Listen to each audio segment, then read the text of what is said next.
What up, everybody? Welcome back to the channel again. Today I got another product review. It's a car vacuum cleaner. It comes with 4 attachments and the vacuum cleaner itself. Now this little button on top here is to open the front to empty it. Let's close that back up. Now I'm going to turn it on.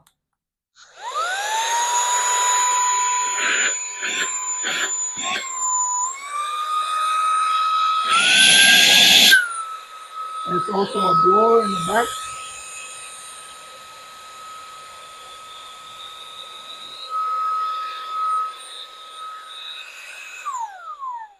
If you like this little video on my car vacuum cleaner, leave your comment down below. Thank you for watching.